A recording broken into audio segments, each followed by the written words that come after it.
Bonjour à tous, bienvenue dans la gazette vidéo du SAMU de coordination médicale maritime de Bayonne. Afin de partager avec vous les informations et les nouveautés concernant le SCMM et le SMUR maritime du service, le groupe mère a décidé de réaliser régulièrement cette gazette vidéo de quelques minutes, disponible en ligne et accessible à tous. Vous pourrez y trouver des informations et des outils de régulation concernant le SCMM et des exemples de régulation complexes, les retours d'exercice et litreuillage et de sang en mer avec la SNSM, ainsi que des informations sur le matériel maritime. On vous proposera un petit quiz sur un dossier de régulation ou sur une prise en charge médicale. Et enfin, on vous donnera en exclusivité le programme des formations et des événements à venir. On commence cette première gazette par la régulation des boucles courtes. Vous le savez, selon la procédure officielle d'aide médicale en mer, la régulation initiale et les décisions sont de la compétence du CCMM, soit par appel direct, soit en transitant par le CROSS. Une grande quantité de consultations aboutit à de simples conseils ou à des soins à bord. S'il y a décision d'organisation de prise en charge terrestre ou d'évacuation médicalisée, le SCMM est sollicité secondairement. Dans certains cas, le CROSS peut décider de shunter le CCMM afin de raccourcir les délais de régulation et sollicite directement le SCMM. C'est une procédure interne que nous appelons boucle courte. Ces situations sont souvent assez stéréotypées, une situation à proximité immédiate des terres, une notion d'urgence vitale.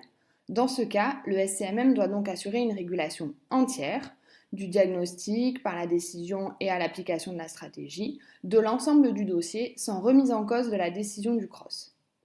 Si au terme de la régulation, le régulateur conseille de simples soins à bord, le CROSS pourra alors mettre en contact le marin avec le CCMM pour la suite de la prise en charge.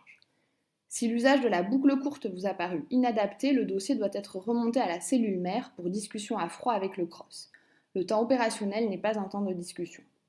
Pour finir, attention, nous sommes les interlocuteurs médicaux du CROSS dans tous les appels de sauvetage en mer où il n'y a pas forcément de problème de santé. Le CCMM n'est jamais dans la boucle.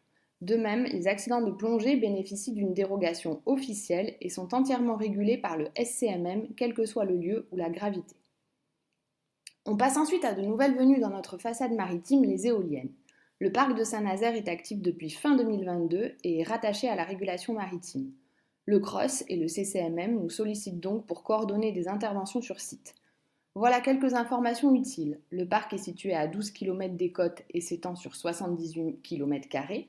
L'envoi de secours peut se faire tant par voie maritime que par voie aérienne. La navigation à l'intérieur du parc est autorisée et la société intervient sur site quotidiennement. Les possibilités d'accident sont donc multiples. Un plan d'intervention maritime sur site a été rédigé et est disponible en régulation. De nombreux autres parcs éoliens sont à venir et un exercice sur site pour mieux appréhender les modalités pratiques d'intervention des équipes SMUR est prévu prochainement.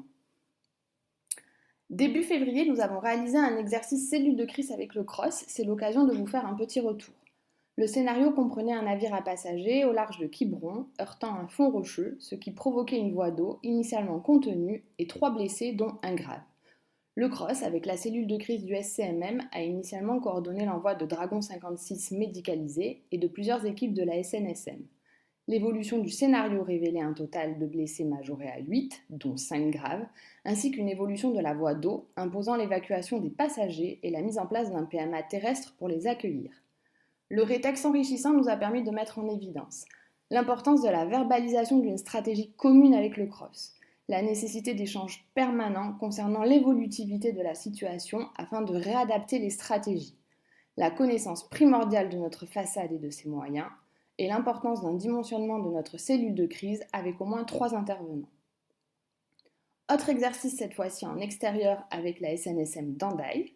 Entraînement sur une prise en charge médicale avec extraction en mer d'une victime présentant une hypothermie et une fracture du fémur suite à un accident de jet ski.